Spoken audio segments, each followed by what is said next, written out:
¿Tal? ¿Me escuchan?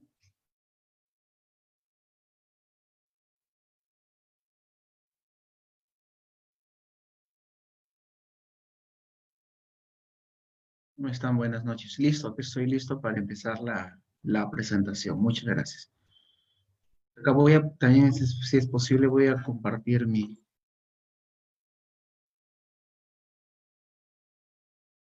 ¿se puede poder también para compartir mi PPT? ¿Cómo está, doctora? ¿Cómo están? Bueno, muy buenas noches, estimados señores, estimados participantes del primer curso virtual de actualización laboral Perú frente al COVID-19. Un esfuerzo realizado por los integrantes, miembros de la Comisión de Derecho Laboral de la Sociedad Peruana de Derecho.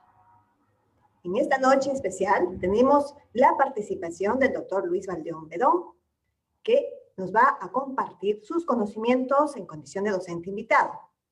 El doctor Bedón es abogado por la Universidad Nacional Mayor de San Marcos, egresado de la Maestría de Derecho al Trabajo y la Seguridad Social por la Universidad Nacional Mayor de San Marcos, cuenta con experiencia en relaciones laborales en el sector privado y sector público. Dentro de este último, actualmente trabaja en la 8ª Sala Laboral del Poder Judicial.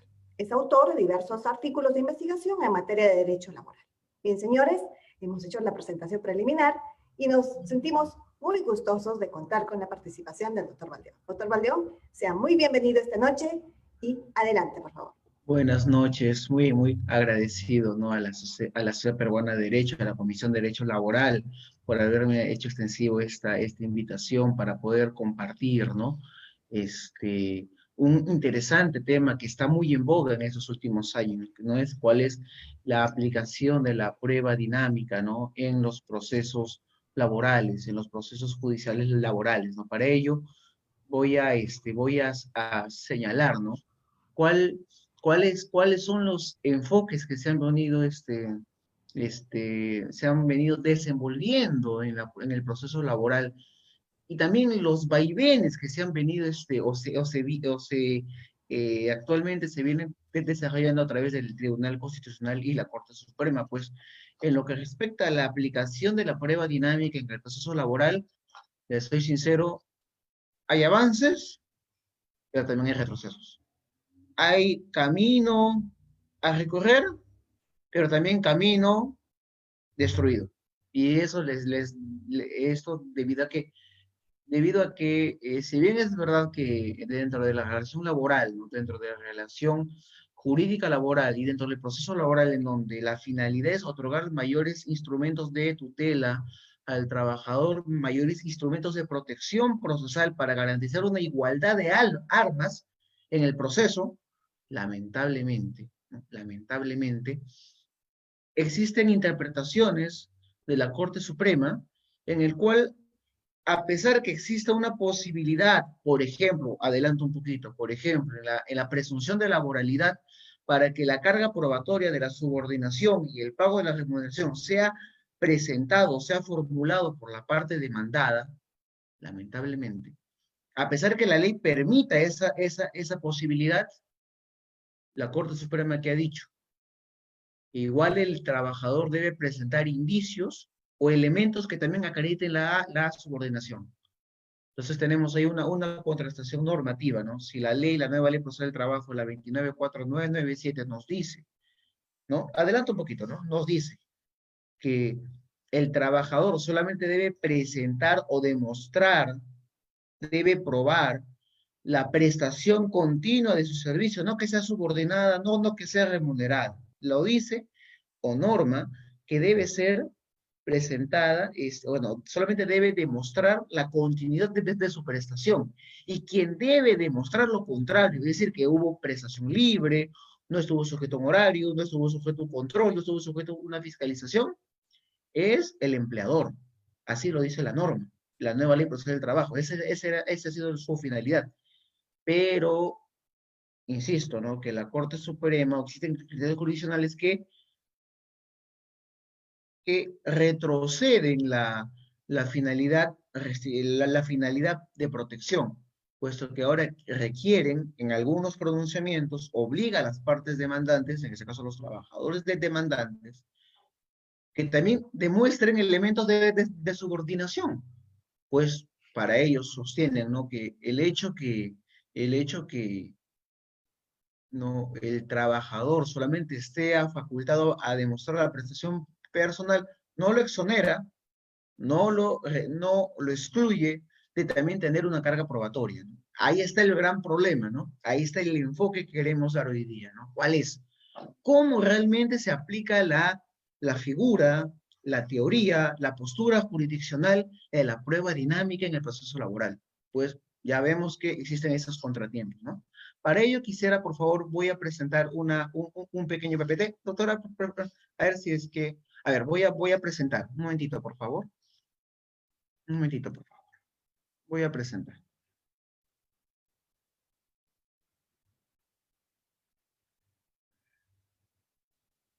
A ver, un ratito. Ahora sí, voy a presentar. Quisiera saber, por favor, si es que se está viendo el PPT. ¿Sí? Sí. Perfecto, muchas gracias. Entonces, como ya he adelantado, el objeto de esta pequeña presentación es el enfoque, cómo se ha venido desenvolviendo la prueba dinámica dentro del proceso laboral, y en el cual vamos a poder apreciar nuevamente estos vaivenes, estos inicios y estos retrasos, estos avances y estos retrocesos, ¿no? Antes de eso, pues quisiera iniciar o quisiera indicar, ¿no? Que el presente enfoque se sujeta más que todo en un análisis crítico, no voy a ser tan descriptivo solamente, es decir, la norma dice esto y nada más, ¿no? Creo que ese no es mi estilo, ¿no? Ese no es mi enfoque, que yo trato de comunicar, ¿no? Puesto que yo considero que las posturas jurídicas, las posturas procesales siempre deben tener una finalidad, ¿no? Siempre deben buscar un objeto de tutela, porque si solamente hablamos desde un punto de vista conceptual, desde un punto de vista solamente, no teórico, muchas veces el objeto en el cual se pretende tutelar, el objeto que se pretende calificar en un proceso, al final caería inerte, ¿no? Por ello que voy a iniciar con esa pequeña frase, ¿no? En el cual el autor es anarquista Manuel González Prada, ¿no? Del siglo XIX, en su obra Páginas Libres. Ojo que Páginas Libres es con J porque así lo titula el autor, no es que es un error gramatical por si acaso, ¿no?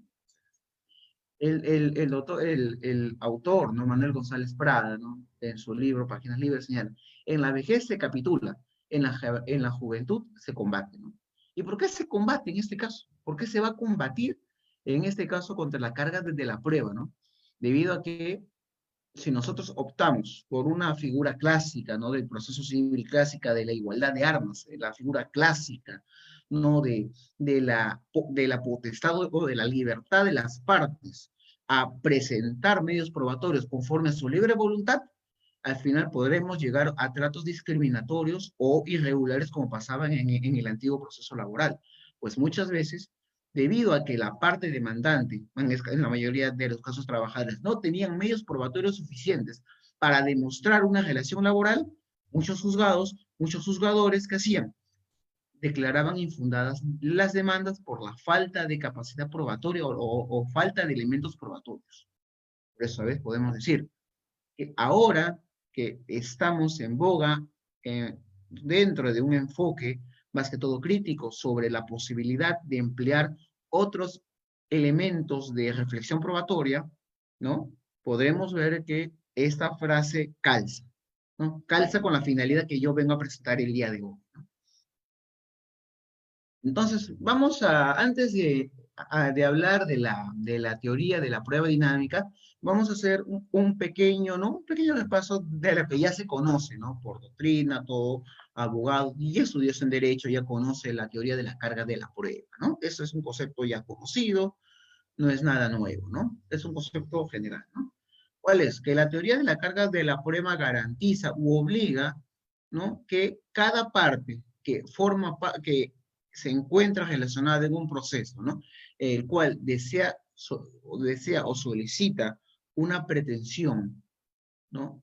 Ante una judicatura, deba presentar los medios probatorios que crea conveniente con el objeto que pueda tutelar o determinar la validez de su derecho. Es decir, que la carga de la prueba desde un enfoque civil siempre está sujetado, ¿no?, a la libertad y a la posibilidad que tiene cada ciudadano de aportar sus medios probatorios tal como considere, ¿no?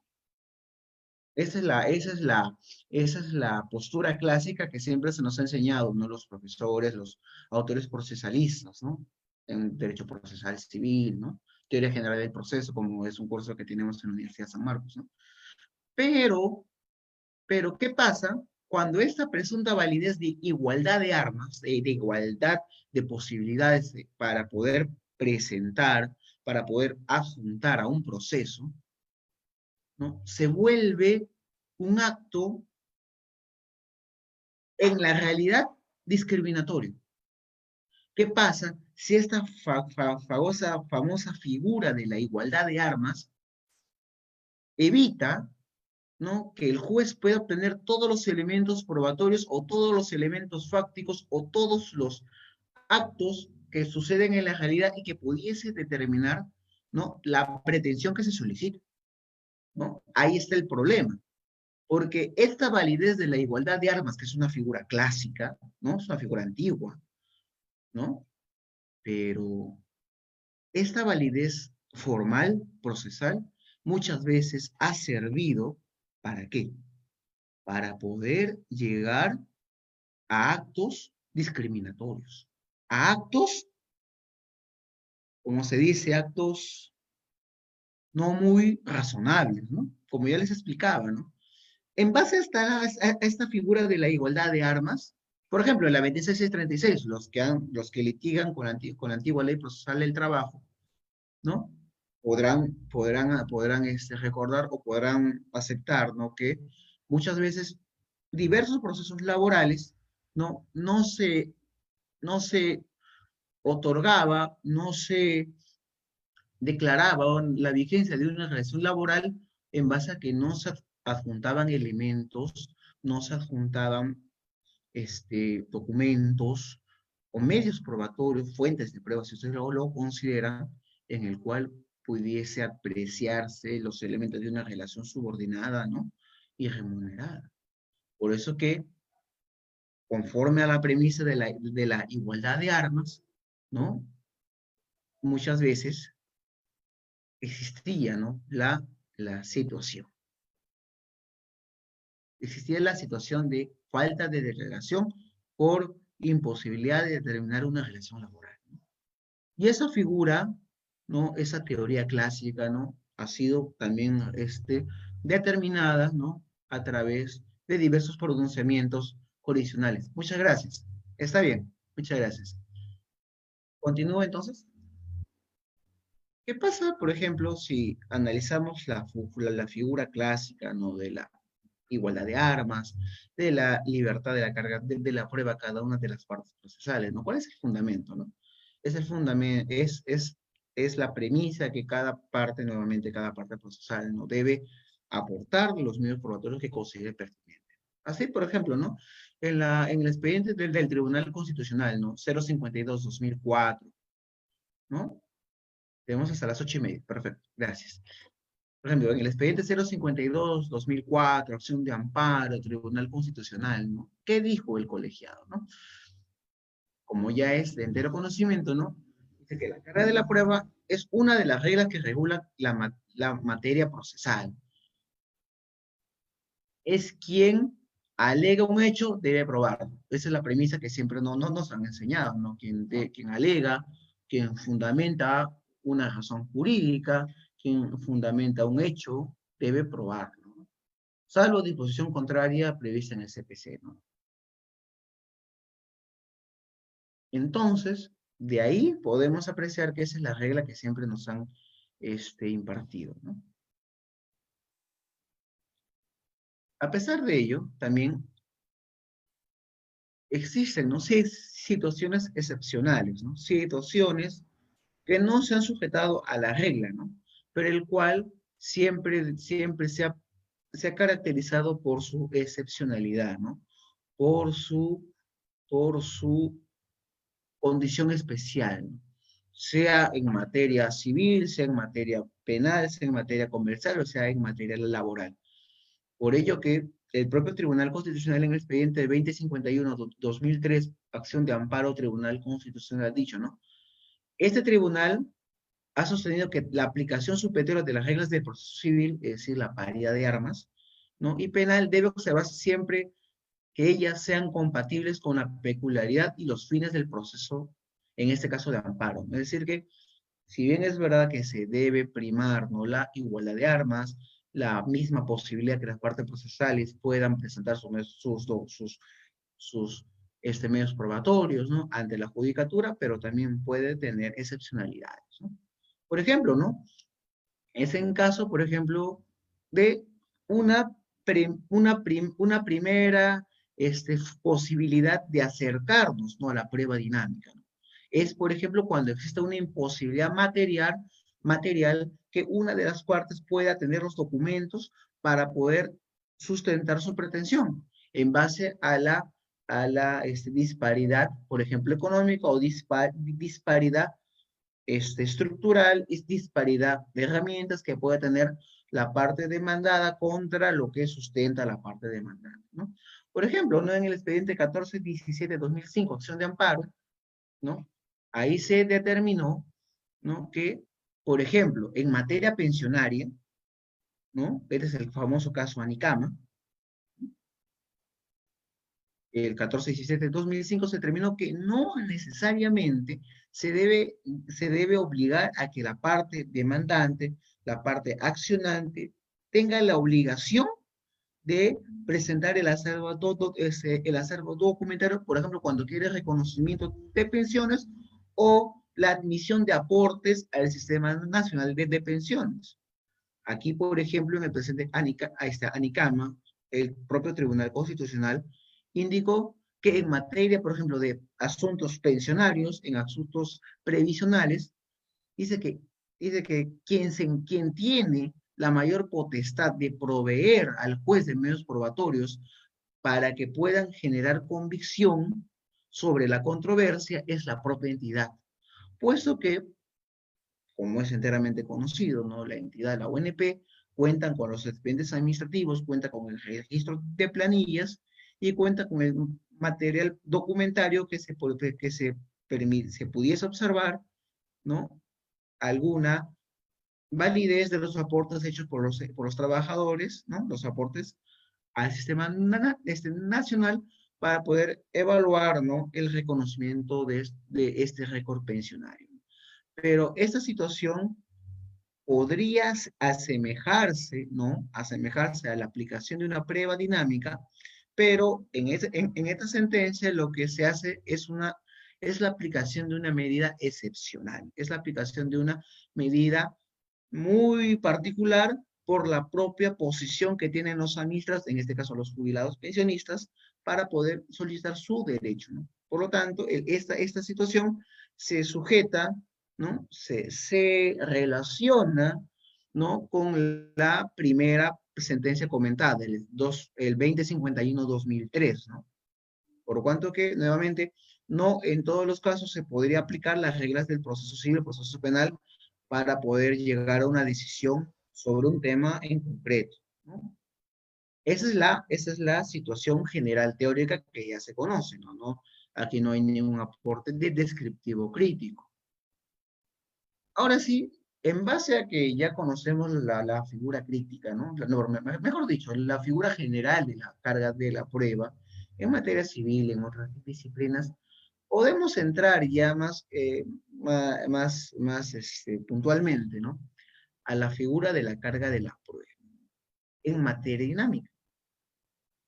¿Qué dice el fundamento de la carga de la prueba dinámica? ¿Qué dice? ¿Qué nos señala? ¿Qué nos comunica, no? Dentro de la prueba dinámica no se desconocen las reglas clásicas de la carga de la prueba, es decir, que se mantiene la posibilidad que si la parte demandante cuente con una alegación, cuente con elementos, ¿no?, que pudiesen generar convicción al juzgador, deba presentarlos en la etapa postulatoria o en la etapa procesal que considere pertinente, en caso sea prueba extemporánea, ¿no?, o prueba nueva. pero la misma se complementa y se perfecciona. ¿Por qué? Porque se flexibiliza, ¿no? la restricción de las cargas o flexibiliza la posibilidad que aquella persona que no está obligada a presentar un documento porque no resultaría de su interés en el proceso, ¿no? Desde un inicio, pero si se enfoca en la posibilidad que él pueda tener tal documento por la situación material en el cual habita o en el cual se constituye, sí pudiese tener mayor relevancia para poder ofrecer esos medios probatorios, ¿no? En donde, ¿no? La imposibilidad de una de las partes de poder ofrecer para poder formular estos medios probatorios conllevará a qué? A que esta imposibilidad obligue al juzgador, o en este caso la legislación, a que la carga sea trasladada a la parte demandada o demandante, dependiente, ¿no? Usualmente en materia laboral es la parte demandada. Y si vemos que la regla de la carga de la prueba dinámica o la carga en base de la prueba dinámica es la necesidad de trasladar esta posibilidad a aquella parte que se encuentra en mejor condición de aportar estos medios probatorios, podemos ver que esta posibilidad se asemeja, ¿no? a la regla establecida en el precedente ANICAMA, que ya lo he mencionado. ¿Por qué? Porque ahí ya se advierte que no se sujetará, o lo mejor dicho, la carga de la prueba no se sujetará a la mera formalidad o apariencia de libertad, a la apariencia que cada parte tiene, ¿no? La apariencia teórica, la apariencia mera subjetiva, ¿no? De obligar a cada parte que presente los medios que mejor era conveniente, sino que ahora se va a analizar la condición material, no digo económica, pero sí la condición estructural, de herramientas y de posibilidades, ¿no? que pueda tener para poder, para que el órgano jurisdiccional que es competente para resolver la controversia pueda obtener la información suficiente para sustentar su decisión. Por eso que aquí la regla tradicional de la libertad no se restringe o no se elimina, simplemente se flexibiliza para poder llegar a otra situación, ¿no? Poder llegar a otra reflexión sobre la posibilidad material que cada parte puede tener dentro del proceso, ¿no? Por eso que, por ejemplo, sobre esa situación, ¿no? Sobre esta sobre esta propuesta teórica, ¿no? Existe un documento interesante, ¿no?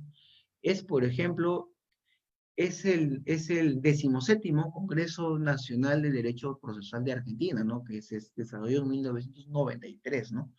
Ahí, por ejemplo, los procesalistas que acudieron a este evento sugirieron, ¿no? Los siguientes elementos para considerar cuando se analice la prueba dinámica, ¿no?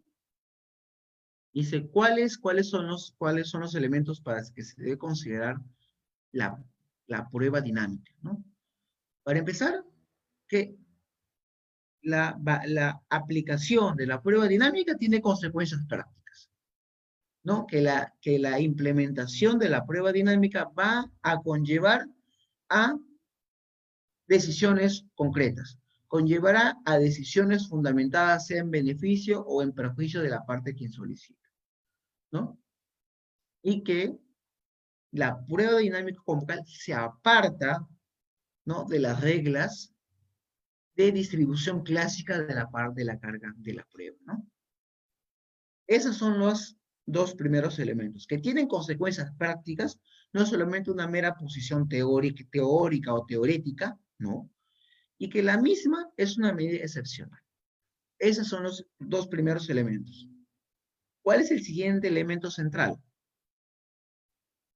La aplicación de la prueba dinámica dentro del proceso, en general, no se sujeta a la libertad, no se sujeta a la mera posibilidad de cada parte, sino que el enfoque ahora se somete a quién tiene mejor capacidad de probar. No solamente a la posibilidad de yo como individuo, sino quién tiene mejor estructura material, quién tiene mejor estructura documental que pueda determinar, ¿no?, la validez o invalidez de lo que se pretende en una demanda, ¿no? Por ello que la prueba dinámica, tal como ustedes podrán advertir en la filmina, parte o se basa en que una de las partes procesales se encuentre en mejores condiciones profesionales, técnicas o fácticas para producir la prueba respectiva, ¿no? Para producir o tener, debiendo ser especialmente cuidadosos respecto a la prueba aportada, ya que normalmente quien la aporta también está en condiciones de desvirtuarla o desnaturalizarlo en su propio beneficio. Ahí también que es importante que, a pesar que quien obtenga este medio probatorio se encuentre en mayor condición material, pero también el magistrado debe evaluar su pertinencia, debe evaluar su idoneidad, advirtiendo que, o mejor dicho, o limitando que estos medios probatorios hayan podido ser manipulados, ¿no? Y eso se verá en el contrainterrogatorio, ¿no?, en materia laboral. Por lo tanto, se reconoce en forma precedente la invocación judicial oficiosa en estas cargas, ¿no? Al momento de sentenciar, pues entraña algún tipo de riesgo para las garantías del debido proceso. Podría aparentar algún riesgo, pero la misma se deberá sujetar, como ya lo he dicho hace unos momentos, conforme a una medida excepcional. No va a ser siempre la regla, pero en ciertas situaciones deberá ser necesario, ¿no?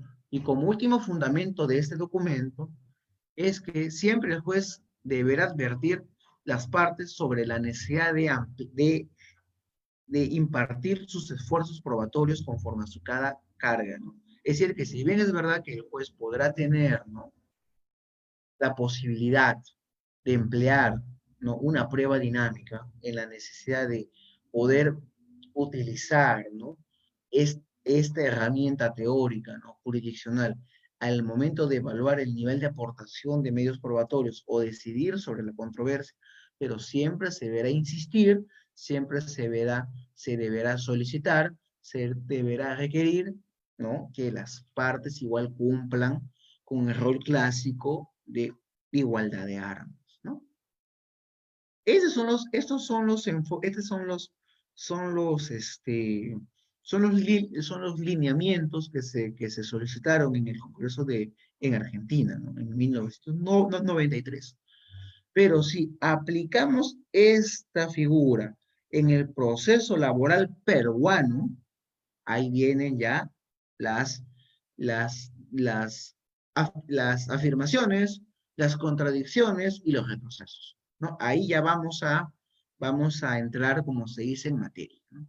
Esta es la parte teórica, ¿no?, la parte bonita, ¿no?, la parte que más o menos nos permitiese emplear, que no necesariamente un proceso, más que todo en el laboral, no necesariamente deberá emplearse una igualdad de armas, ¿no?, tal como nos enseñaron en la universidad, ¿no?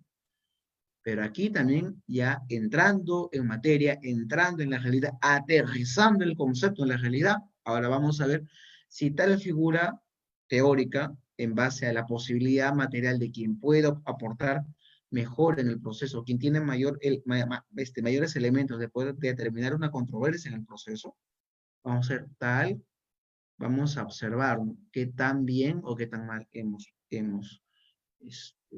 venido empleando, ¿no? Por eso que acá pongo una pequeña observación, ¿no?, en el punto que dice ojo, pestaña y ceja. Ojo.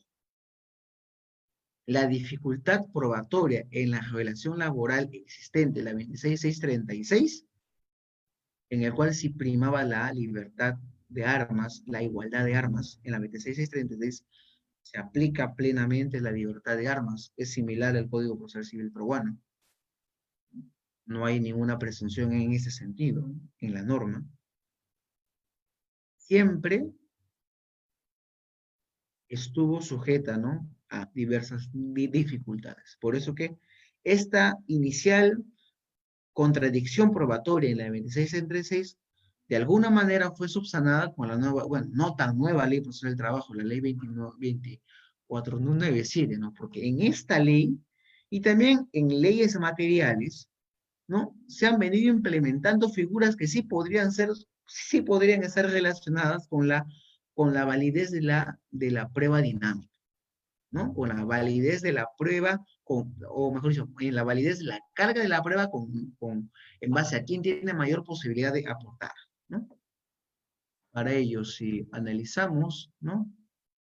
El siguiente pronunciamiento jurisdiccional, el expediente 1776-2004, acción de amparo, Tribunal Constitucional, aquí se fundamenta jurisdiccionalmente cuál es el objeto de la prueba dinámica, ¿no? ¿No? Porque, tal como indica el tribunal, ¿no? Prima facie, la carga de probar corresponde a quien afirma los hechos, prueba la teoría clásica, ¿no?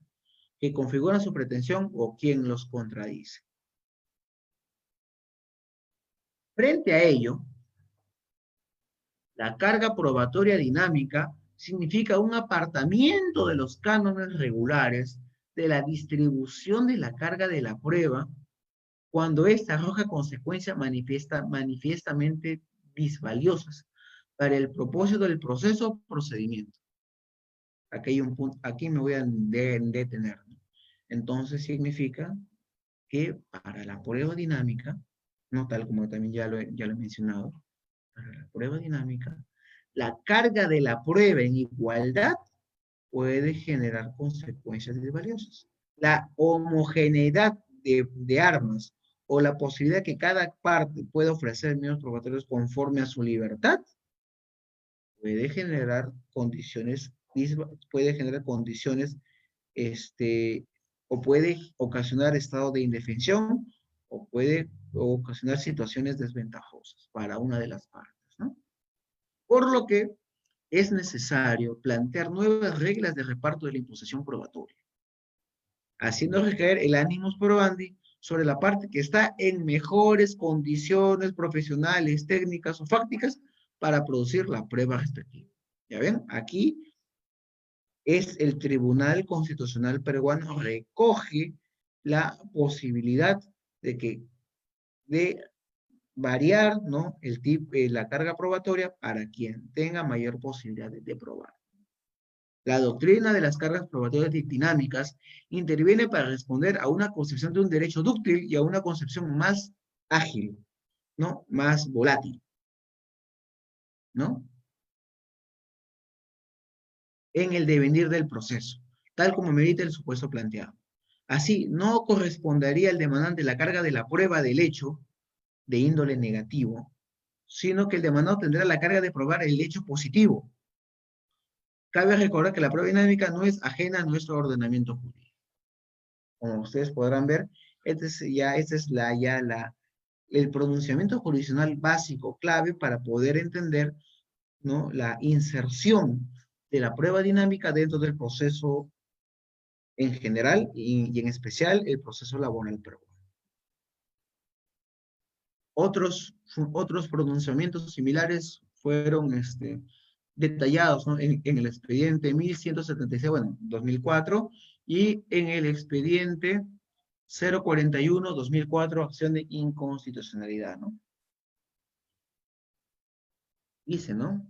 Insiste la postura que la doctrina de las cargas probatorias dinámicas interviene para responder a una concesión de un derecho dúctil, nuevamente se insiste en esta postura, y una concesión más dinámica del devenir del proceso.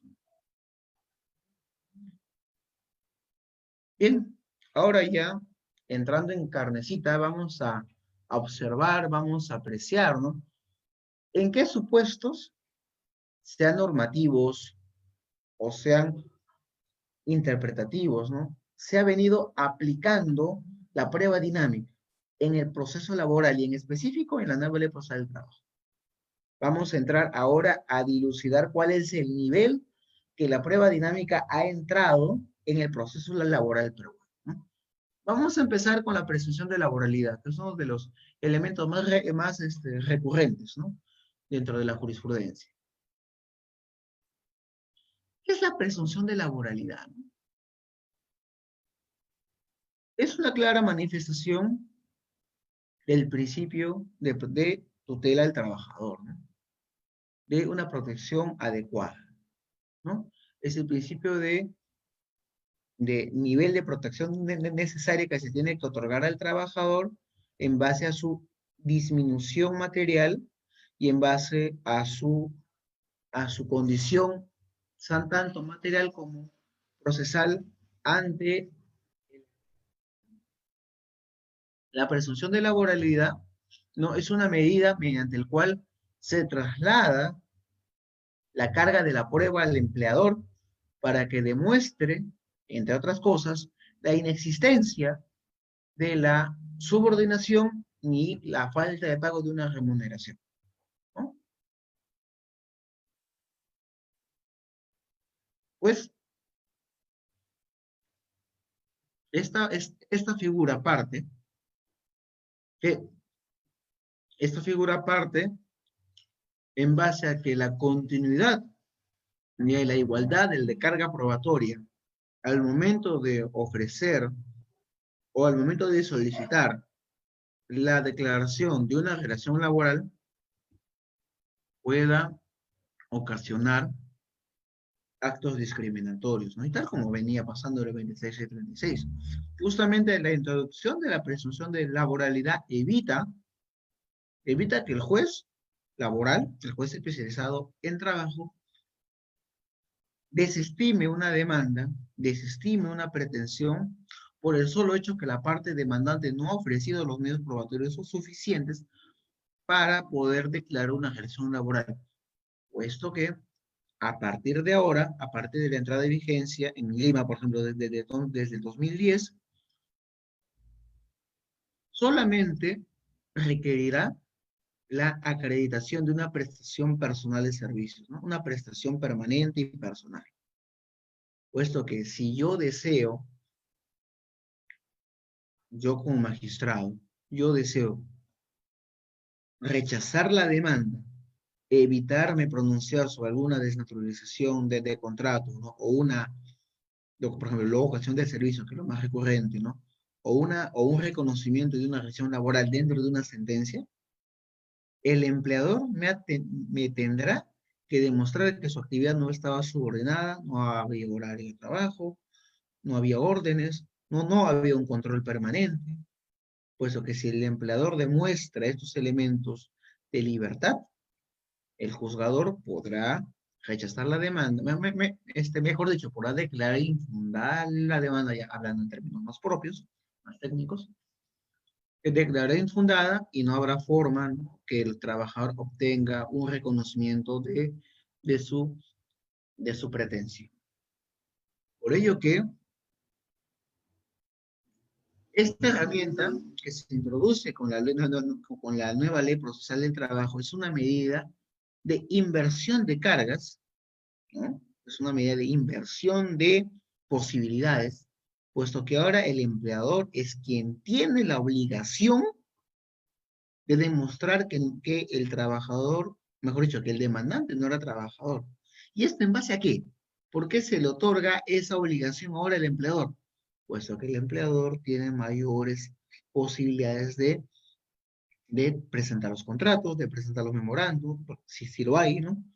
Tiene la obligación de demostrar que este demandante mantenía una relación civil, que mantenía una relación no sujeta a control ni sujeta, ¿no?, a un acto de subordinación. Por eso que se abre una presunción de laboralidad. La presunción es que si la parte obligada ahora a hacerlo no me demuestra un acto negativo, yo admitiré la pretensión de la demanda o de la parte demandante. Por ejemplo, si apreciamos, ¿no?, la casación 18.749, ¿no?, 2016 Lima, podemos apreciar que la presunción de laboralidad sí se podría entender como la aplicación inmediata de la carga dinámica o la carga de la prueba dinámica en la propia manifestación de la declaración de una relación laboral. ¿Y esto debido a qué? debido a que la Corte Suprema indica, ¿no? Resulta claro que la norma establece como regla general la presunción de la existencia de un contrato de trabajo a plazo indeterminado. Y como excepción, la contratación laboral por tiempo determinado, la misma que se deberá cumplir con los requisitos exigidos por ley. Si bien es verdad que de la premisa no se pudiese inferir, ¿no? La presunción de laboralidad, pero cuando se señala, ¿no? Que debe primarse o debe garantizarse la presunción la presunción de la existencia de un contrato a plazo indeterminado, ya está dando una carga a a la parte demandada con el objeto de determinar a través de su aprobatoria que la pretensión de la parte demandante ha sido irregular o ha sido falsa. Eso se podría entender desde esta casación, pero como ya lo había dicho, a partir de aquí vienen los problemas. A partir de aquí viene la controversia sobre la posibilidad de emplear prácticamente o generalmente, ¿no? La prueba dinámica. ¿Y por qué? Porque si bien es verdad que la nueva ley del trabajo garantiza la aplicación de una presunción de laboralidad en base, ¿no? a una mayor carga del empleador, pero en esta casación cambia el paradigma que se podría haber entendido de la presunción de laboralidad. ¿Y por qué? Puesto que a partir de esta casación 14.440, 2013, Lima, la Corte Suprema indica, está bien que el empleador deba demostrar la falta de subordinación y la falta de prestación y la falta de remuneración. Está bien, pero el trabajador no puede liberarse también de su carga procesal, de su carga probatoria, porque también el trabajador debe demostrar, debe ofrecer medios probatorios o indicios que también adviertan una desnaturalización o un reconocimiento de relación laboral. Esta cita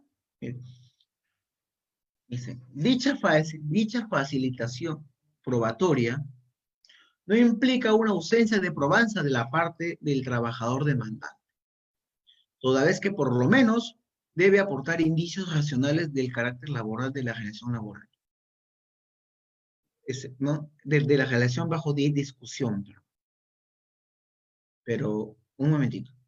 Pero si acá nos decían, ¿no? Que si el principio de, bueno, si la presunción de laboralidad solamente faculta que el trabajador demuestre su prestación personal a costa que el empleador tenga una mayor carga probatoria, como aquí ahora me dicen que el trabajador también tiene derecho, no, perdón, tiene obligación, si lo considera, de ofrecer indicios o elementos para poder determinar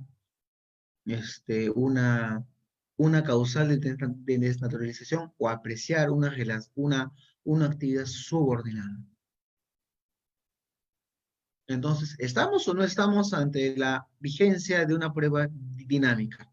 En teoría, al inicio se entendería que sí, ¿no? Desde un enfoque teórico de la ley y una primera jurisprudencia se entendería que sí. No se entendería que al final el trabajador solamente tiene la obligación de acreditar su prestación personal. Pero en base a esta casación, esta figura, ¿no? Que se entendería como la primacía de la presunción, ya recae, ¿no? Ya disminuye, ya rebaja, ¿no? Asimismo, en esta casación, que es más completa, en la casación 608-2017 Lima, desde la segunda sala constitucional y social transitoria de la Corte Suprema, ¿no? Dice, si bien el numeral 23.2 del artículo 23 de la ley 29497 nueva ley procesal del trabajo. Señala que si la parte demandante acredita la existencia de una prestación personal de servicios, en consecuencia, el jugador debe presumir la concurrencia de los otros elementos para la configuración de una relación laboral, tal como indica la norma, tal como se señalado hace unos momentos. Cierto es que dicha facilitación probatoria no implica una ausencia de probanza por parte del trabajador demandante, que por lo menos debe aportar indicios racionales de carácter laboral de la relación que invoca.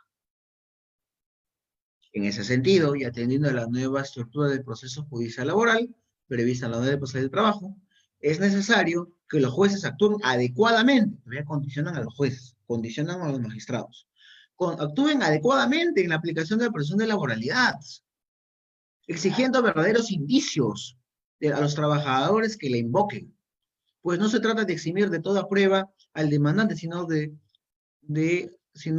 otorgarle facilidad de dicha actividad.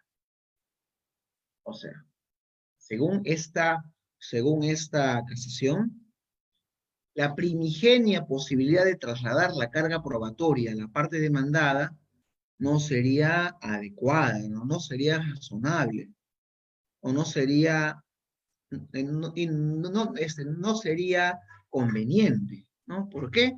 Porque al final también a la parte demandante se le debe otorgar cierto tipo de carga probatoria para que también acredite, mediante indicios, ¿no?, algún elemento de desnaturalización. O sea que de la primigenia posibilidad, ¿no? Perdón. De la primigenia posibilidad de que solamente el trabajador demandante pueda ordenar, ¿no?, la constitución de una relación laboral por la sola aplicación del principio de presunción de laboralidad, la misma ahora deviene, retrocede, se limita con los recientes pronunciamientos de la Corte Suprema que aparentemente exigiría, ¿no?, la variación de la prueba dinámica a una relativa paridad de armas, ¿no? De ir, ¿no?, de la posibilidad de otorgar mayor capacidad probatoria a la parte demandada, porque él tiene los elementos probatorios suficientes para determinar una posición contraria, a que el trabajador también tenga que aportar ciertos elementos, ¿no?, probatorios para llegar a la misma situación o al mismo escenario, ¿no? Un poquito cuestionable, como podrán apreciar, ¿no? Un poco cuestionable, ¿no? Porque, insisto, ¿no?, si ya existe la posibilidad normativa, ¿no?, de aplicar cierta claridad de prueba dinámica, estamos regresando, ¿no?, a la igualdad de armas, a cierta parte de igualdad de armas. Por ello que, teniendo este escenario normativo jurisdiccional, ¿no?, les invito, ¿no?, a que podemos tener una primera conclusión, un primer escenario de esta situación, de la prueba, de la presunción de laboralidad como prueba dinámica, ¿no?, o como escenario de un tipo de prueba dinámica, ¿no? Entonces, yo pregunto, ¿la presunción de laboralidad es prueba dinámica o no es prueba dinámica? En un inicio, sí, pero con los actuales pronunciamientos resta importancia, ¿no? Pero a pesar que resta importancia, existen todavía ciertos elementos, ¿no?, ciertos aspectos que todavía nos permitiesen pensar que estamos dentro de una manifestación de la prueba dinámica, ¿no? ¿Por qué? Porque a pesar que tenga variaciones sustanciales, se mantiene la idea que quien tiene que demostrar plenamente la carencia de subordinación o la carencia de prestación remunerada, de la remuneración, es el empleado. Por eso que en el segundo ítem sostengo, ¿no? Que de todas maneras el empleador deberá demostrar la falta, o mejor dicho, la inexistencia de una relación laboral, ¿no? Por eso que, con ello, considero que el actual pronunciamiento de la Corte Suprema, en ciertos casos, no en todos, pero en ciertos casos, tiende a limitar la prueba dinámica, tienden a sujetar, ¿no? La posibilidad que solamente se otorgue una mayor carga a la parte demandante, ¿no? Por eso que se podría decir que sí, en ciertos escenarios, perdón, en ciertas situaciones fácticas procesales se podría decir que sí, y en otros se podría decir que no. Dependerá qué escenario jurisdiccional, qué pronunciamiento nos estemos evaluando. Por ejemplo, un dato que ustedes pueden evaluar, ¿no? En la octava sala laboral de Lima, aplicamos la vigencia de la prueba de la carga, ¿no? A la parte demandada para poder rechazar la constitución o no de una relación laboral, porque la octava sala considera que al final la presunción de laboralidad sí tiene elementos suficientes para poder insertar la prueba dinámica. ¿Por qué? Insisto, no, en base a la sentencia del Tribunal Constitucional del año 2004, que es este de acá, ¿no? El 1776-2004, acción de amparo, al final la presunción de laboralidad se sujeta en la capacidad técnica, fáctica y profesional que tiene el empleador para poder, ¿no? En la mayor capacidad material que tiene el empleador para resguardar los elementos probatorios que pudiesen determinar una decisión en una sentencia. Por ello que consideramos que la presunción de laboralidad se pretende limitar, pero todavía creo que se mantiene en cierta forma su esencia, ¿no? Esperemos que sea así. Muy bien. Otro problema u otro escenario, ¿no? Es el de la aplicación de una presunción de acá hay un error, no es validez, sino de invalidez, ¿no? Mejor dicho, una presunción de nulidad del despido, ¿no? Existe una presunción de nulidad del despido cuando la, la parte agraviada del acto unilateral del empleador, ¿no? Sea la parte sea una madre gestante, ¿no? Por ello que a nivel legal, por ejemplo, en la ley de productividad y competitividad laboral, ¿no? Por ejemplo, este, se otorga una presunción de acto discriminatorio, de acto extremadamente cuestionable e ilegal, cuando la parte agraviada tenga la condición de una madre gestante, ¿no? ¿No? Por ello que la propia legislación ha señalado que se presume que el despido tiene por motivo el embarazo cuando no se acredita en estos casos la existencia de una causa justa. Se presume. O sea, la trabajadora demandante no tiene que acreditar, ¿no? Que el cese producido mediante un despido se haya sujetado a actos discriminatorios, porque eso es carga del empleador, ¿no? Porque dice que se presume el daño producido por un acto discriminatorio si el empleador no lo contradice o no acredita dentro del proceso tal situación. Interesante, ¿no? Entonces, si esa presunción, ¿no? Si esa presunción en base a la carga probatoria, ¿no? De la nulidad del despido hacia el empleador, entonces podemos ver que en este caso sí podríamos sustentar la inserción, ¿no? La relación entre la prueba dinámica con la invalidez del despido por embarazo. Por ejemplo, ¿no? En este expediente, en el expediente 2889-2016, ¿no?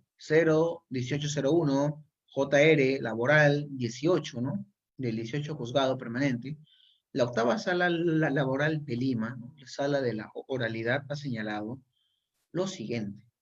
Ha señalado las, estos fundamentos, ¿no? En lo que respecta específicamente a la causal de nulidad basada en la maternidad, La legislación laboral ha establecido una presunción legal, pues se refiere que presupone que el despido tiene por motivo el embarazo, el nacimiento y sus consecuencias o la lactancia si el empleador no acredita en estos casos la existencia de una causa justa para despedir, entonces se advierte que la carga de la prueba recae en el empleador. Recae en el empleador. Prueba dinámica. Quien conforme a la postura del legislador se encuentra en mejor posición de acreditar la causa justa en la cual se fundamenta el despido afectado a la madre trabajadora. El despido efectuado a la madre trabajadora. Es decir, que en esa causal, ¿no? Habrá una presunción si la parte demandada no acredita, ¿no? Un trato no sujeto a discriminación o en vulneración del derecho a la igualdad constitucional. Entonces creo que en este caso, ¿no? Creo que sí es importante señalar que en este caso sí se advierte en un mejor panorama, ¿no? La aplicación esencial, ¿no? De la prueba dinámica en el proceso laboral, ¿no? Por la presunción de ilicitud del despido por embarazo. Por ejemplo, a través de la casación 275-2005 Arequipa, 275-2005 Arequipa, ¿no? La Corte Suprema señala, la Corte Suprema precisa, ¿no? Distinta es la situación cuando el estado de gestación es evidente por el desarrollo del feto, resultando razonable entender que la madre trabajadora se encuentra igualmente protegida frente a los despidos. En atención al precepto constitucional señalado en el despido por gestación, se debe entender que tal despido tiene como fundamento la discriminación por embarazo. ¿Qué significa? Se debe entender que tal despido tiene como fundamento la discriminación por embarazo. ¿Es porque la parte demandante ha acreditado que su acto fue discriminatorio en un proceso? No, yo creo que no. Debido a la aplicación de la presunción. ¿Por qué? Porque el obligado a demostrar, ¿no? Que el acto no se sujetó a una discriminación ha sido la parte demandada. La parte demandante no tiene que acreditar ningún acto de discriminación. Lo tiene que hacer en negativo el empleador. ¿Y qué fundamento podemos apreciar? Prueba dinámica. Aunque la ley no lo diga, aunque la jurisprudencia en estos casos, como podrán ver en la casación, ¿no? No lo señala en forma expresa, pero la finalidad es sujetarse a una prueba dinámica, ¿no? Entonces, actualmente tenemos, ¿no? Que el despido o que la presunción por traslado de la carga probatoria en el despido se sujeta, ¿no? Al embarazo, pero la gran pregunta es, ¿también solamente se puede sujetar al embarazo o también podría ir a otras causales de impugnación de despido, ¿no? Y ahí la conclusión no es tan clara o no es tan, tan certera como pudiese apreciarse en el caso del embarazo, ¿no? Acá no es tan certero. Porque, ¿en base a qué? ¿Debido a qué? Pues tiene el mismo problema con los pronunciamientos de la Corte Suprema de referencia a la presunción de laboralidad. Aquí, aunque sea el trabajador, debe aportar indicios. Volvemos a ese problema ahora acá en la impugnación del despido. En la presunción de nulidad de despido por embarazo no hay que aportar ningún indicio, no hay nada. Aquí sí.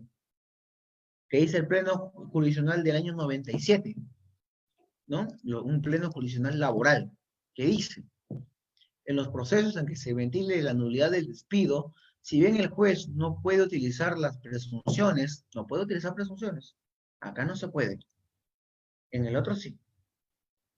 Deberá apreciar y evaluar, deberá apreciar, evaluar y determinar el mérito de los indicios que se aporten. Acá, aunque sea, ya no se requiere prueba plena, se requiere indicios. Pero ¿cuál es el problema? Que aquí indica que no se puede aplicar presunciones. ¿Por qué? Porque la ley no lo dice. No lo dice. Por ejemplo, en esta sentencia, ¿no? 2192-2004, acción de amparo TC, ¿Qué nos dice? ¿Qué nos señala, no? Frente a una sanción carente de motivación, tanto respecto de los hechos como también de las disposiciones legales que habrían sido infringidas por los recurrentes, no puede trasladarse toda la carga de la prueba a quien precisamente soporta la imputación, pues esto significaría que lo que se sanciona no es lo que se está probado en el procedimiento, sino lo que se está imputando en este caso, ¿no? Pues no se ha podido probar como descargo en defensa de su inocencia, que más o menos habla de la presunción de inocencia, pero que acá hay algo también importante, ¿no?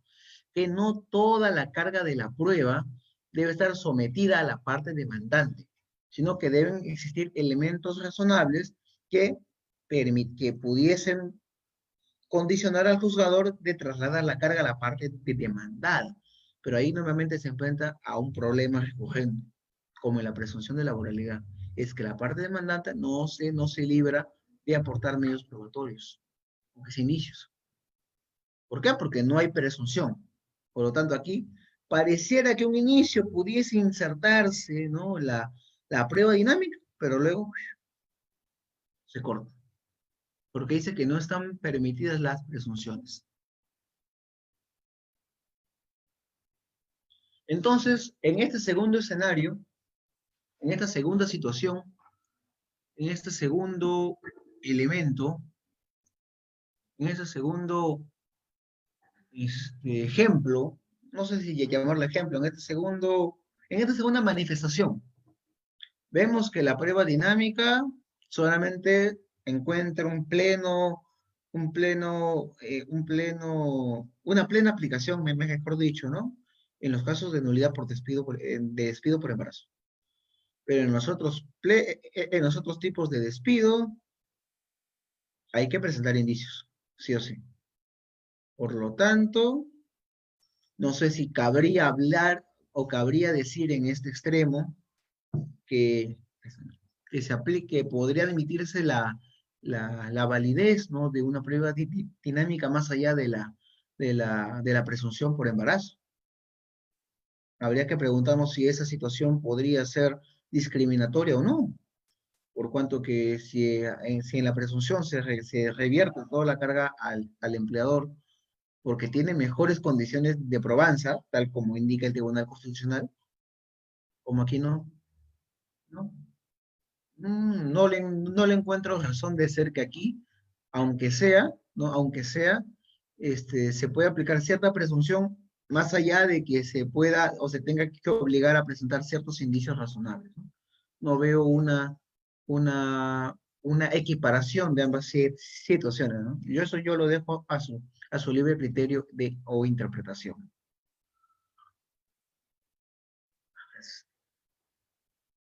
En ese sentido vemos que el segundo escenario, si bien viniese en un camino de insertar, ¿no? La prueba dinámica en un tipo de despido, pero en los demás se bloquea, ¿no? Por ejemplo, un dato que resulta a la ironía o a la reflexión en este tipo de cargas no probatorias, ¿no? En lo que es impugnaciones de despido. ¿Por qué se limita, ¿no? O se pretende evitar, ¿no? La prueba dinámica en los otros tipos de despido si en el expediente, perdón, si en el expediente 21.921/2014, 2004, acción de amparo Tribunal Constitucional, el propio Tribunal Constitucional dijo, ¿no? Tal como en el caso anterior, dijo que otorgar, ¿no? Toda la carga probatoria, ¿no? A la parte demandante resultaría, pues, irrazonable, excesiva, ¿no? Puesto que se debe admitir, ¿no? Una distribución racional y equilibrada, ¿no? A partir de otra vez de elementos indiciarios. Si bien me pudiesen decir, ¿no? Pero al final estamos llegando a la misma conclusión que el trabajador debe aportar elementos indiciarios. Sí, pero hay que tener en cuenta otro elemento dentro de esta sentencia, ¿no? ¿Cuál es?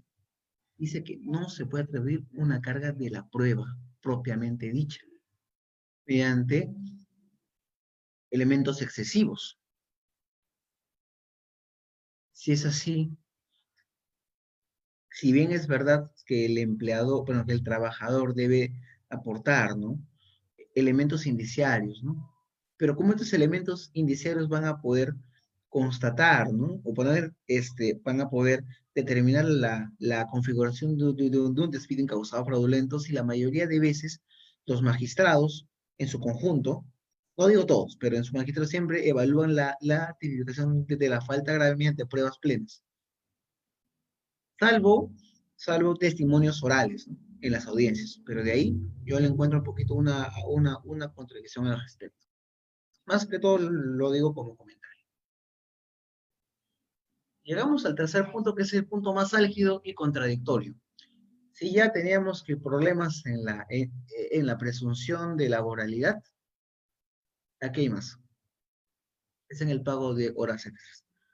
Por cuanto que aquí no se sabe, o si es que se sabe, uno se olvida, ¿no? No se sabe realmente si en esta modalidad se puede emplear horas extras, bueno, se puede emplear una presunción dinámica, bueno, emplearse una carga dinámica de la prueba.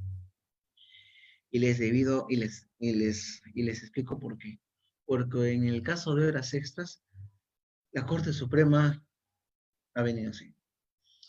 En algunos casos ha aplicado una presunción, en otros casos ha sostenido que quien tiene la carga de la prueba es la parte demandante, en presentar medios probatorios que acrediten, ¿no?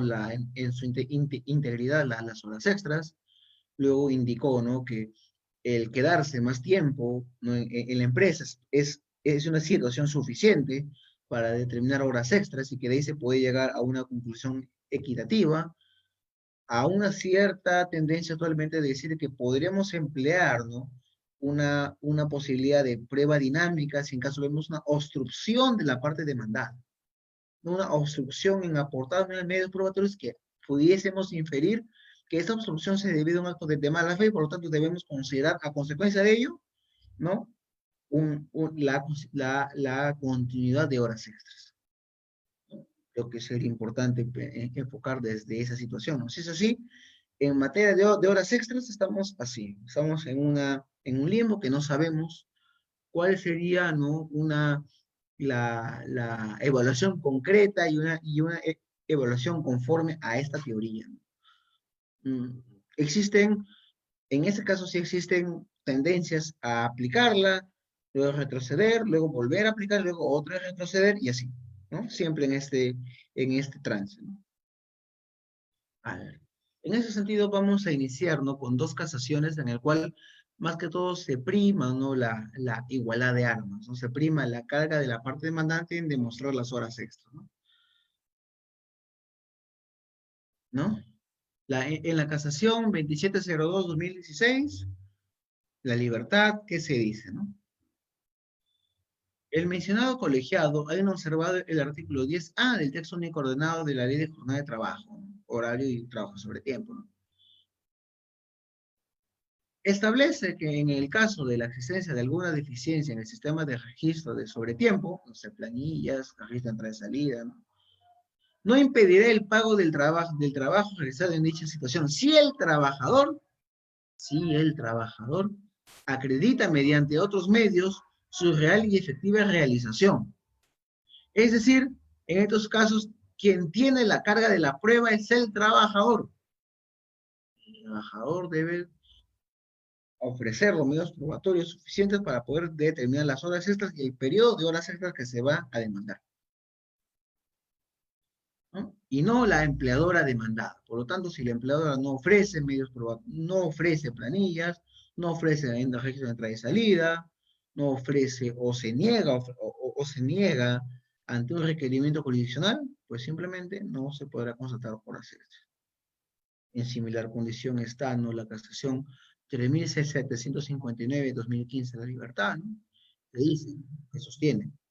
En cuanto al segundo párrafo, la norma señala que aun cuando existe alguna deficiencia en el sistema de registro a que se hace referencia, es la obligación de la parte demandada a señalar la entrada y la salida de cada trabajador, ello no resulta ser impedimento alguno para que el trabajador pueda obtener su pago, siempre que acredite por otros medios probatorios haber realizado un trabajo en sobretiempo. Igual se insiste, ¿no? En que el trabajador tenga la obligación de demostrar su actitud probatoria, su actitud, ¿no? Su actitud de requerir, ¿no?, el pago correspondiente por horas extras, ¿no? Pero aquí, en esta casación, cambia de cierta forma esta figura. Cambia esta figura de la igualdad de armas, ¿no? De la carga de la prueba de cada parte, ¿no? En la casación 1196-2016 Lima, por ejemplo, la Corte Suprema, ¿qué menciona, no? Que si en caso, si bien es verdad que el trabajador no pudiera ofrecer medio probatorio suficiente para demostrar la hora extra, pero si el empleador, perdón, si el trabajador, aunque sea acredita, ¿no?, demuestra haber laborado fuera de la jornada y el cual fue aceptada en forma tácita o expresa por el empleador, se puede admitir horas extras, ¿no? Revisemos esta sentencia. Dice, ¿no? Es claro que el trabajo en sobretiempo se puede realizar con la autorización expresa o tácita del empleador. Sin embargo, si la autorización es tácita, el solo hecho de que el trabajador acredite haberse quedado a laborar más allá de la hora de salida genera la presunción.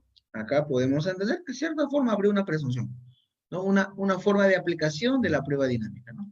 Presunción de que se ha realizado un trabajo en sobretiempo con autorización del empleador. Correspondiendo a ese último, la carga probatoria de demostrar que el trabajador permaneció en las instalaciones de la empresa por cualquier otra razón, o sea, razones que no fueran de carácter laboral, distinta a la de ejecutar el trabajo adicional. Corresponde a los empleadores fiscalizar que sus trabajadores no permanezcan en el centro laboral luego de su hora de salida. Pues de ocurrir ello, se presumirá que dicha permanencia ha sido acordada con el empleador, ¿no? Esta sentencia, esta casación fue duramente cuestionada por diversos especialistas, ¿no? Que decían que no podría otorgarse una presunción donde la ley no permite una presunción laboral. Pero si yo les hago sí, pero si, mejor si les hiciéramos la pregunta que la presunción de, mejor dicho, la inserción de la prueba dinámica no requiere de norma, podríamos evaluar o preguntarnos si realmente una presunción, ¿no?, para determinar un nivel de decisión debería estar sujeta a una ley específica, ¿no? La ley de jornada de trabajo, horario sobre tiempo, no nos dice nada, no nos dice ni papas. Pero si enfocamos la mejor posibilidad, ¿no?, si el empleador mismo permitió que su trabajador continúe laborando, ¿no?, continúe realizando sus actividades, ¿no? O es posible que también ahora se requiera, ¿no?, nuevamente, ¿no?, que el trabajador demuestre sus horas extras y aquí el empleador mismo aceptó la continuidad y el desempeño. Si es así, en base a una presunción de la carga de la prueba dinámica, podemos decir que la presunción sí sería razonable, porque ahí el empleador tendría que demostrar por qué mantuvo a su empleador dentro de sus instalaciones, ¿no? Y demostrar que esas actividades no eran para realizar funciones propias de su labor contratada, ¿no?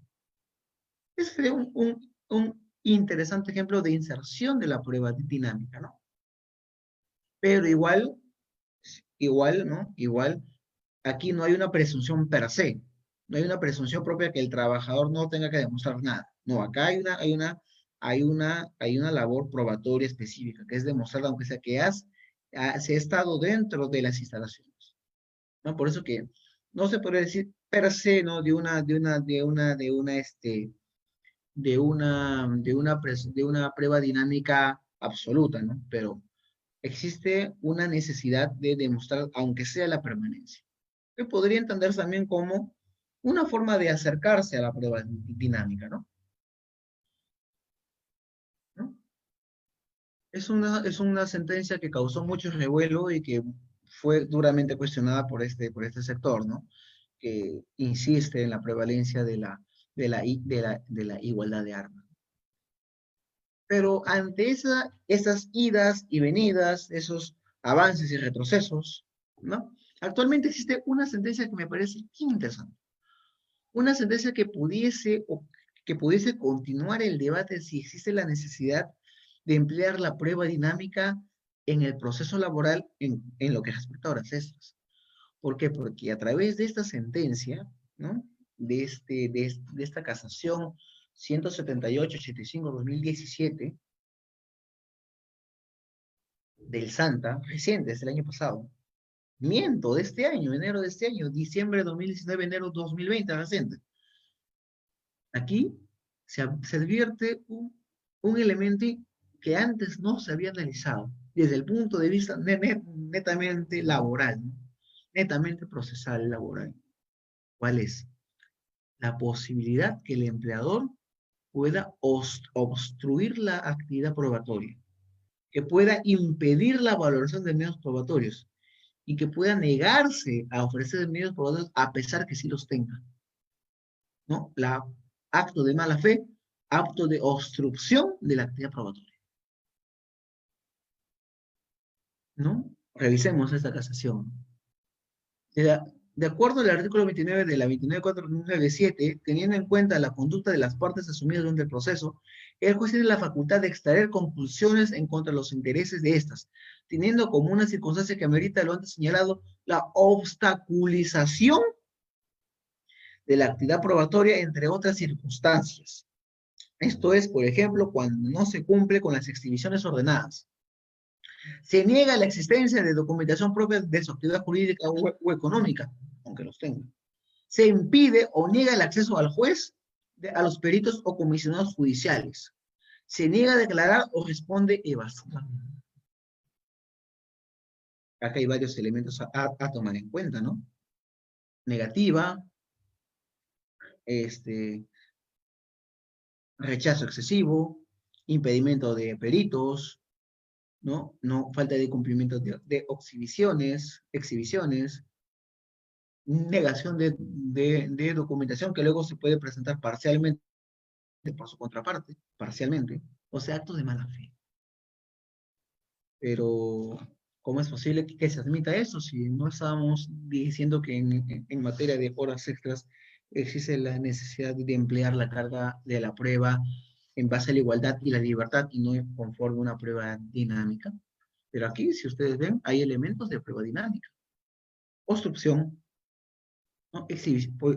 Oposición a las exhibiciones, ¿no?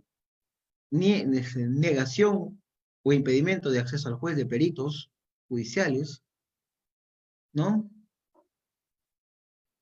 Respuestas evasivas. ¿Por qué? Porque estos elementos podrán apreciar que la parte demandante tiene la parte demandada tiene mejores elementos para poder contrarrestar los argumentos de la parte demandante, pero que no lo quiere hacer. ¿Y por qué no lo quiere hacer? Porque sabe que podría existir ciertos elementos, ¿no? Que permitiesen apreciar la constitución de horas extras, ¿no? Si bien es verdad que no estamos dentro de el enfoque no normal de prueba dinámica como el traslado de la posibilidad, ¿no? El traslado de la carga para que el trabajador demuestre que no ha laborado en base a horas extras, no estamos hablando de esa situación, pero sí elementos que pudiesen ocasionar posteriormente que la carga ya pase al empleador, ¿no? Para que el empleador demuestre que el trabajador no ha laborado mediante horas extras, registro de entrada y salida, exista un mejor control de la entrada y salida, ¿no? Existe un mejor control del personal para si en caso, ¿no? El trabajador demande horas extras y el empleador presente su planilla, su registro de horas extras, el juez no tenga ninguna duda de advertir que no, el trabajador no laboró porque no hay medio probatorio suficiente. Pero si advertimos impedimento, si advertimos obstrucción, si advertimos, ¿no?, negación, omisión declarativa, entonces sí podría apreciarse elementos materiales, ¿no?, que más adelante pudiesen condicionar o que pudiesen generar el debate de la inserción de la prueba dinámica en este tipo de situaciones. Esta es una casación que recientemente se ha, se ha emitido, ¿no? Pero pueden venir más. No, creo que es una interesante casación que en cierta forma podrían dar ciertas luces, cierto camino que los operadores del derecho pudiésemos tener al momento de evaluar, ¿no?, la aplicación de la prueba dinámica en este tipo de situaciones laborales. Bueno, nada más esa era mi intervención. Muchas gracias nuevamente a la Sociedad Peruana de Derecho por la invitación esperando algunas reflexiones al respecto sobre este tan interesante, tan controvertido tema, porque como hemos podido pasar, hay avances, hay retrocesos, hay una media vuelta, otra vez un avance, y así estamos, así estamos, así estamos. Y en lo que respecta a las horas extras, este es el último pronunciamiento que de cierta forma nos hace, nos condiciona a decir, pensemos otras cosas, ¿no? Podamos analizar desde otra perspectiva, ¿no? No solo la igualdad, sino del acto de mala fe, ¿no? Sobre el acto de obstrucción, pero bueno, no es una posición mayoritaria, pero que nos permiten, ¿no? Que nos permite pensar, ¿no? Que nos permite reflexionar si lo que estamos haciendo ahora o lo que hemos hecho precedentemente resultaría razonable o no, ¿no? Nada más que eso, bueno, esa es parte de mi intervención. Muchas gracias.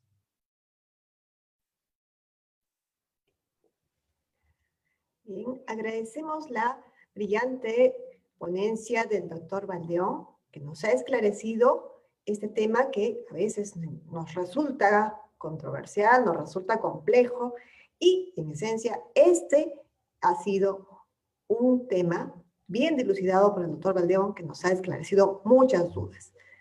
Señores, quedan convocados, de repente alguien quisiera compartir alguna interrogante, el doctor Valdeón nos va también posteriormente a enviar unas 3 preguntas que las vamos a publicar en unos minutos para poder realizar la evaluación correspondiente, a ver si hemos estado atentos a todo el desarrollo. Desde ya, a nombre de la Comisión de Derecho Laboral de la Sociedad Peruana de Derecho, reiteramos nuestro agradecimiento al doctor Luis Jesús Valdeón Bedón por tan brillante ponencia y tomarse el tiempo de compartirnos sus conocimientos esta noche. Muchas gracias nuevamente por la invitación, y yo gustoso de participar en estos eventos que para mí son muy apasionantes. Sí, doctor, vamos a tener que convocarlo nuevamente, eso es de hecho. Gracias, muchas gracias.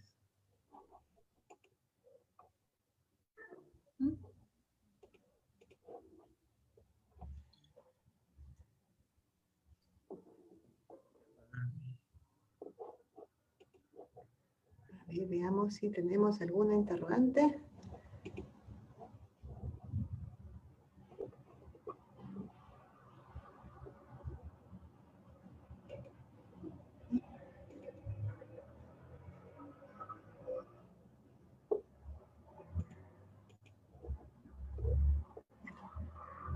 Creo que quedamos ahí. No apreciamos interrogantes, pero sí vamos a publicar en estos minutos 3 preguntas, señores, para que puedan absolverlo mediante el correo electrónico en el sistema que ustedes ya están anotando las clases anteriores. Señores, eso es todo por esta noche. Les agradecemos su presencia y los convocamos a continuar con sus clases de este primer curso virtual de actualización laboral Perú frente al COVID.